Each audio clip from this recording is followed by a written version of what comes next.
येलवार साहेब नमस्कार.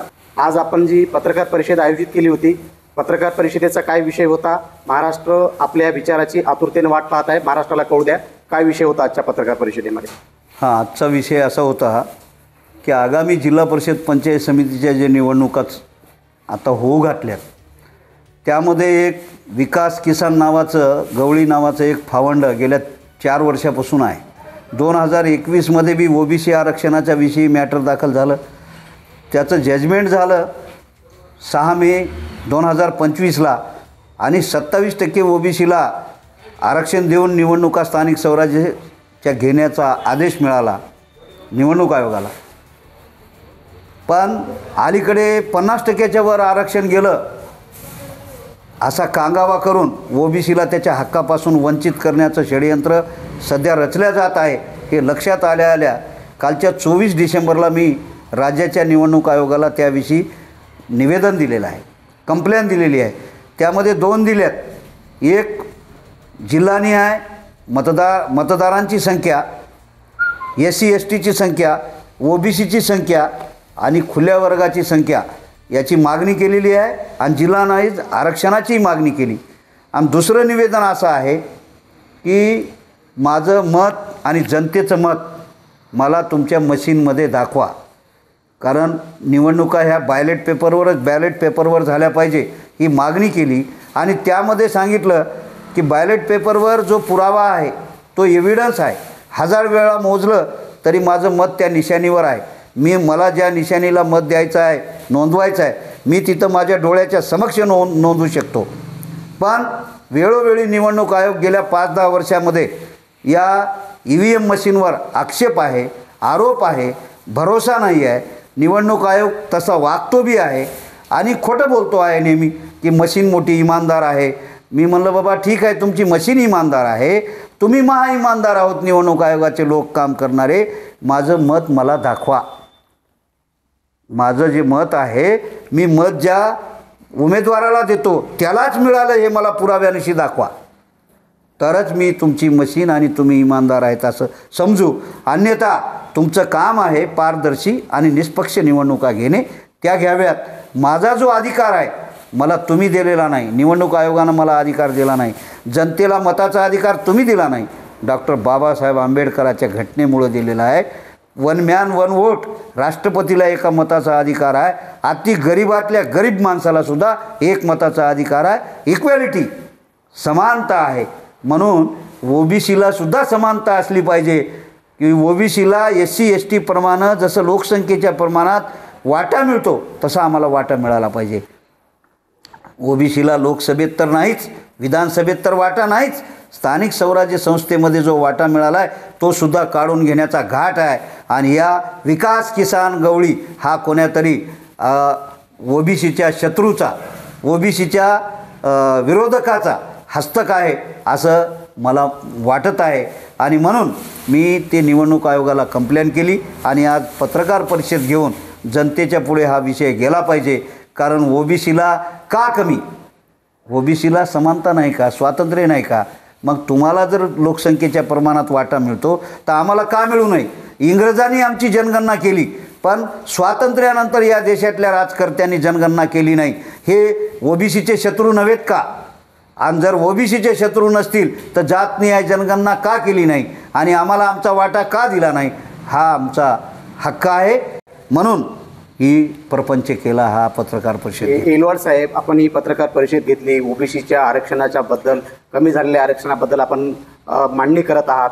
ओबीसीचं आरक्षण 27% मिळालं पाहिजे अशी आपली प्रमुख मागणी आहे. बॅलेट पेपरवर मतदान झालं पाहिजे ही सुद्धा प्रमुख मागणी आहे. परंतु हे करत असताना आपण राज्याचे नेते आहात, ही ओबीसीची संख्या तुमच्या होम पिचवर म्हणजे नांदेड जिल्ह्यामध्येच कमी झाली की महाराष्ट्रात कमी झाली? तुम्ही मागणी कुठल्या जिल्ह्याच्या बद्दल केलात का महाराष्ट्राबद्दल केली आरक्षणाच्या संदर्भात? आरक्षणाच्या संबंध महाराष्ट्राची मागणी आहे. पण आता गंमत कशी, 12 जिल्ह्यामध्ये 50%च्या वर आरक्षण गेलं नाही म्हणून तिथे ओबीसीला 27% आरक्षण मिळणार आहे. आणि 50%च्या वर जिथं आरक्षण गेलं आहे, कुठं गेलं आहे?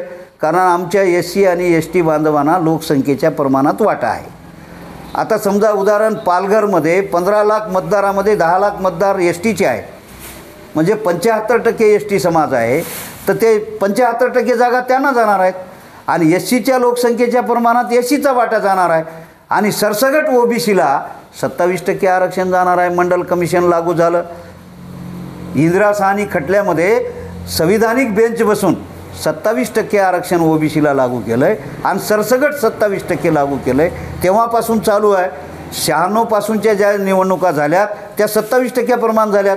2017ची निवडणूक आहे 27% प्रमाण झाली. मग आजची निवडणूक 27% होत असताना ओबीसीचं आरक्षण हे हिरावलं पाहिजे, ओबीसीचा हक्क दवडला पाहिजे, ओबीसीचा हक्क मारला पाहिजे आणि ओबीसींना सन्मानानं जगू देता कामा नये, ओबीसीचा हक्क हिरावून घेतला पाहिजे. म्हणून 50%च्या मर्यादेचं नाटक करणं चालू आहे. तर 90% वाटा आम्हाला मिळाला पाहिजे, 10% खुलं राहिलं पाहिजे ना. तुम्ही 50% खुलं कोणासाठी मागताय? येलवाड साहेब, आपण राज्याचे नेते आहात. राष्ट्रवादी काँग्रेस पार्टी शरद पवारांचे आपणाला ओबीसीचे एक विश्वासू म्हणून इथं महाराष्ट्र ओळखतो आहे. तुमचं होम पिच हा भादरपुरा जिल्हा परिषदचा मतदारसंघ आहे. होऊ घातलेल्या स्थानिक स्वराज्य संस्थांच्या निवडणुका, नगरपालिका झाल्या, महानगरपालिका लागलेल्या आहेत. येणाऱ्या थोड्याच दिवसामध्ये जिल्हा परिषद पंचायत समितीच्या निवडणुका लागणार आहेत. तर आपण कुठल्या मतदारसंघातून नांदेड जिल्ह्यात निवडणूक लढवत आहात याबद्दलही महाराष्ट्रामध्ये उत्सुकता लागलेली आहे. अनेक ओबीसीच्या दिग्गज नेत्यांचं तुमच्या निवडणुकीकडे लक्ष राहणार आहे. आपला काय उद्देश आहे? कुठला मतदारसंघ असेल? भादरपुरा हा माझाच मतदारसंघ आहे. मी त्या मतदारसंघाचं नेतृत्व केलेलं आहे आणि शेतकरी चळवळीतून मला या ठिकाणी जनतेने जिल्हा परिषदमध्ये निवडून दिलेला आहे. त्यावेळेस मला जिल्हा परिषद सदस्य म्हणून काम करण्याची मंडल आयोगाच्या ओबीसी आरक्षणात पहिल्यांदा संधी मला इथून मिळालेली आहे आणि तो माझा मतदारसंघ आहे. तत्कालीन परिस्थिती रामचंद्र येलवाडजी वेगळी होती. तुम्ही शेतकरी संघटनेत होतात, तुमच्या हातामध्ये सगळ्या गोष्टी होतात, तुम्ही शेतकऱ्यांचे नेते होतात आणि ते सक्सेस झालात आणि विजयी झाला. लोकांचे कामं केली, शेतकऱ्यांना न्याय द्यायचा प्रयत्न केला आपण शेतकरी नेते. मग परंतु आज शरद पवार, राष्ट्रवादी काँग्रेस पार्टी असेल, काँग्रेस असेल, शिवसेना उभाटा असेल, आणखी नवीन मित्रपक्षाची त्यामध्ये भर पडती आहे. पुण्यामध्ये अजित पवारांची राष्ट्रवादी घडी घेऊन तुतारीसोबत लढण्याची शक्यता आहे अशी प्रसारमाध्यमात चर्चा आहे आणि नांदेड महानगरपालिकेत तो प्रयोग होऊ शकतो. तर मग आपण भादरपुरा गटावर हक्क दाखवताय. तर अनेक ओबीसी बलाढ्य नेते तिथं त्या ठिकाणी आहेत. एक माजी खासदार आमदाराचा मुलगा, एक नातेवाईक आहे तिथं दंड थोपटून तयार आहे. आपण कसं बघणार आहे त्या लढतीकडे आणि त्या मतदारसंघाकडे? नाही, ते ओबीसी थोडेच आहेत, ते ओबीसी नेते नाहीत. हां, त्यांची परंपरा 50 वर्ष आमदारकीची आहे. सासरे 10 वर्ष आहेत आणि वडील 40 वर्ष आहेत खासदार आमदार. 50 वर्ष आमदारकी ज्या घरात आहेत त्यांना बी जिल्हा परिषदचं स्वप्न बघावं वाटालं आहे. ही किती घराणेशाही, ही घराणेशाही आता मोडून काढणार आहे.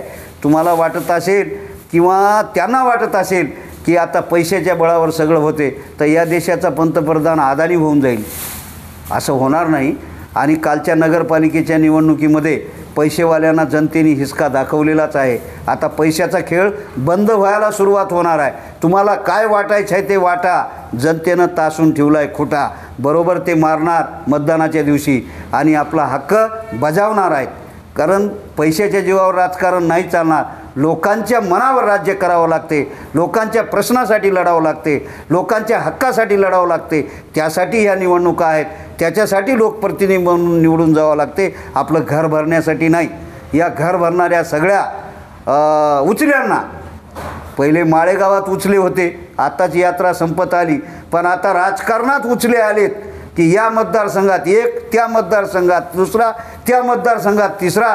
या सगळ्या आजी माजी आमदाराच्या लेकरानं वाटून घेण्याचा घाट घातला आहे. या सगळ्यांचा उचल्याचा बंदोबस्त या निवडणुकीत जनता केल्याशिवाय राहणार नाही, हे लक्षात ठेवा. फार महत्त्वाच्या विषयाला रामचंद्रजी येलवाड आपण हात घातलेला आहे. मागच्या 7-8 वर्षापूर्वी ज्या जिल्हा परिषद पंचायत समितीच्या निवडणुका झाल्या होत्या त्या लोहा कंधार तालुक्यामधल्या एकाही आजी माजी आमदाराच्या नातेवाईकाचा पराभव झाला नाही, पण त्या पक्षातल्या कार्यकर्त्याचा बळी देऊन त्या ठिकाणी आजी माजी आमदाराचे लेकरं किंवा नातेवाईक निवडून आले. तशीच जर परिस्थिती या निवडणुकीपूर्वी झाली आणि तशीच जर अभद्र युती तयार होत असेल पडद्यामागून, तर तुमच्यासारख्या कार्यकर्त्याचा बळी जात असताना आपल्याकडे काय पर्याय आहे? तुमच्यासारखे अनेक कार्यकर्ते महाराष्ट्रामध्ये वेटिंगवर आहे. विषय असा आहे की एखादा वेळेस होते, 2 वेळेस होते, 5 वर्षाला निवडणुका येतात, तुम्हाला संधी दिल्या जाते. संधी दिली पैशाच्या बळावर म्हणा की नेत्याच्या घरचे म्हणून म्हणा, पण तुम्ही 5 वर्षात काय दिवे लावलेत त्याची MB लोकांकडे आहे, त्याचं मेजरमेंट जनतेपुढे आहे. तुम्ही किती जनतेच्या हितासाठी काम करताय ते जनतेला माहीत आहे. हे हमेशा जमते असं नाही. अनेक पैसेवाल्यांना लोळवलं आहे या जनतेने. लोकशाहीची ताकद हे त्या निवडणुकीतूनच बघायला मिळते. अनेक दिग्गज पराभूत झालेत. अशोक चव्हाणसुद्धा पराभूत झालेत. इंदिरा गांधीसुद्धा पराभूत झाल्यात. अटलजी पराभूत झालेत. आणि बडे बडे नेतेसुद्धा उद्या पराभूत होणार आहेत. आत्ता जे निवडून आलेले दिसत आहेत अनेक पराभूत नेते मशीनच्या आकडेवारीमुळं सत्तेत आहेत. ते जनतेने त्यांना पराभूत केलेलं आहे. बॅलेट पेपरवर निवडणुका होऊ द्या, मग त्यांची लायकी कळणार आहे. एक महत्त्वाचा प्रश्न आहे. भादरपुरा मतदारसंघ हा तुमचं होम पिच आहे, तुमचं स्वतःचं गाव त्या मतदारसंघामध्ये आहे. परंतु या मित्र पक्षाच्या तोडीमध्ये किंवा युतीमध्ये तुम्हाला तुमच्या गटाला जर विरोध झालाच आणि पक्षानं जर तुम्हाला तो निर्णय मागे घेण्यास, उमेदवारीचा निर्णय मागे घेण्याची जर सूचना केली तर आपली काय भूमिका असेल? निवडणूक लढवण्यावर ठाम राहाल की पक्षाच्या भूमिकेसोबत? मी उमेदवारच असणार आहे. मी भादरपुरा लढणारच आहे. लावून सांगतोय. बोला बोला. हां, मी पक्ष काय निर्णय घेईल ते उद्या कळेल, पण पक्ष असा निर्णय घेणार नाही. कारण माझ्यासारखा प्रामाणिक कार्यकर्ता पक्षाला जर गमवायचा असेल तर असा निर्णय कधीच होणार नाही. वाटेल तर मैत्रीपूर्ण लढत होईल. तुतारी वाजणारच का? 100% तुतारी वाजणार. त्यात निर्विवाद आहे. त्याच्यात शंकासुद्धा घ्यायची नाही आणि तो शब्दही आणायचा नाही. आणि माझी उमेदवारी माघार होणार आहे हे सुद्धा कधीच शब्द आणायचा नाही. मी उमेदवार आहे म्हणजे आहे. आणि लोकांनी इथं ठरवलं आहे मला यावेळेस निवडून द्यायचं, मला न्याय द्यायचं ठरवलं आहे. मी गेली 20 वर्ष प्रतीक्षेत आहे आणि तसा जनतेच्या कामात 45 वर्षापासून आहे. 45 वर्षापासूनच्या कामामध्ये मी गेली 20 वर्ष झालं विधानसभा लढण्यासाठी इच्छुक आहे. यावेळेस आमच्या पक्षानं ती संधी गमावली. कारण उबाटाला जागा सोडली. उबाटाचा माणूस भाजपात पळून गेला आणि इथल्या मतदारांचा अपेक्षाभंग केला आणि तो भाजपात पळून गेला. भाजपाला चारी मुंड्या चित्त केलं आहे दोन्ही नगरपालिकेमध्ये. हा भाजपाचा मतदारसंघ नाही, लोकशाहीवादी मतदारसंघ आहे. हां, आणि भाजपाची काय आहे त्या 11 वर्षात सगळ्या देशाला कळालं आहे, जगाला कळालं आहे. हा मुळासकट हा सडला पाहिजे. काय म्हणून मतं मागावेत भाजपानी? ओबीसीच्या पाठीत खंजीर खुपसला, 2 सप्टेंबरचा GR काढला आणि बोगस ओबीसींना सर्टिफिकेट देण्याचा निर्णय केला. त्या भाजपाला मतदान करणार का ओबीसी? अजिबात नाही. आणि म्हणून इथं आमच्या पक्षाचं नुकसान झालं. ती जर जागा आम्हाला सोडली असती तर आज मी आमदार राहिलो असतो आणि मला जिल्हा परिषद लढायची वेळ आली नसती आणि इथल्या 50% जागा तुतारीवर आज निवडून आणल्या असत्या.